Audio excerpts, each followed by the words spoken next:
જુનાગઢના મજોડી દરવાજામાં દિવાલમાં જે ફરી તિરાડ પડી છે એ અંગે જે તે વખતે પ્રવાસન વિભાગ દ્વારા કામ થયું ત્યારે પણ આ કામ નબળું થઈ રહ્યું છે ની વાત મેં મીડિયા સમક્ષ કરી હતી અને એ આજે પુરવાર થયું છે કે આ કામ નબળું થયું છે.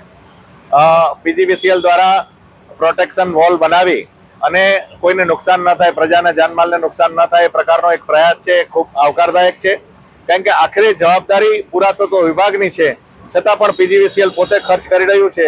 એટલે આવકારદાયક વાત એટલા માટે છે કે પ્રજા માટે અને સામાન્ય જનોને મુશ્કેલી ન પડે એ માટે જે પ્રયાસ કર્યો છે એ ખૂબ આવકારદાયક છે. સાથે સાથે વાત છે પુરાતત્વ વિભાગની, તો જુનાગઢના ઘણા બધા હેરિટેજ બિલ્ડિંગો જે છે એની જાળવણી માટે પુરાતત્વ વિભાગ હંમેશા ઉદાસ રહ્યું છે. સ્ટેટનું પુરાતત્વ હોય કે સેન્ટ્રલનું પુરાતત્વ વિભાગ હોય, એણે ક્યારેય પણ કાળજી રાખી નથી. માત્ર ઓફિસમાં બેસી અને ખર્ચ જ કરી રાખ્યા છે, પણ સ્થળ ઉપર પુરાતત્વની કોઈ પણ બિલ્ડિંગમાં એમણે ક્યારેય ધ્યાન નથી આપ્યું. એ અત્યારે જુનાગઢની જનતા પણ જોઈ શકે છે અને આવનાર પ્રવાસીઓ પણ જોઈ શકે છે. એટલે રાજ્ય સરકાર અને કેન્દ્ર સરકાર ખૂબ નાણાં આપે છે, છતાં પુરાતત્વ વિભાગની જે ઉદાસીનતા છે, પ્રવાસન વિભાગની જે ઉદાસીનતા છે એ ઉડીને આંખે વળગે છે. એ ખરેખર ખૂબ દુઃખદાયક બાબત છે. મારું નામ V K Champa, deputy engineer civil, PGVCL, circle office, Junagadh. અત્યારે જે અમે કામ ચાલુ કરેલ છે તે જે તે સમયે અમે તંત્રને વારંવાર રજૂઆત કરેલ હતી, પરંતુ તંત્ર દ્વારા કોઈ પ્રત્યુત્તર નહોતો મળેલ. એટલા માટે તકેદારીના ભાગરૂપે અમે પીજીવીસીએલના ખર્ચે 11 લાખના ખર્ચે આ દિવાલ બનાવેલ છે. કારણ કે અમારે બિલ ભરવા માટે કન્ઝ્યુમર આવતા હોય અને જો આ દિવાલ પડે તો અમારું બિલ્ડિંગ કોલાપ્સ થાય એમ છે.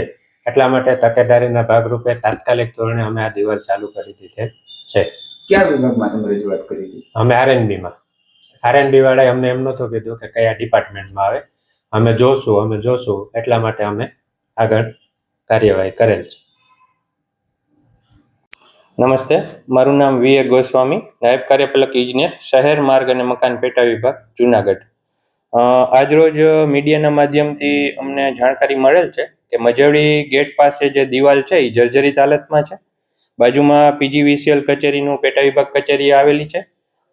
આજરોજ અમારા ટેકનિકલ સુપરવાઇઝરને ત્યાં સ્થળ તપાસ કરતા મોકલતા જાણવા મળેલ છે કે આ દિવાલ અમારા કાર્યક્ષેત્ર હેઠળ આવતી નથી. મજેવડી ગેટનું જે દિવાલ છે એ અન્ય ડિપાર્ટમેન્ટમાં આવે છે, નહીં કે પીડબ્લ્યુડીમાં. તો આપના માધ્યમથી હું એવા કહેવા માગીશ કે જે પ્રજામાં ખોટો મેસેજ ઊભો થયો છે કે પીડબ્લ્યુડીની નિષ્ક્રિયતા, બેદરકારી એવું કશું છે નહીં. અમને મળેલી રજૂઆતનું અમે ત્વરિત કાર્યવાહી કરીએ છીએ. મરામત હોય કે જાળવણી હોય એ અમારા દ્વારા પિરિયડિકલી કામ કરવામાં આવતા હોય છે. અને આ જે ગેટની દિવાલ છે એ અમારા કાર્યક્ષેત્રમાં નથી, એટલું જ હું કહેવા માગું છું.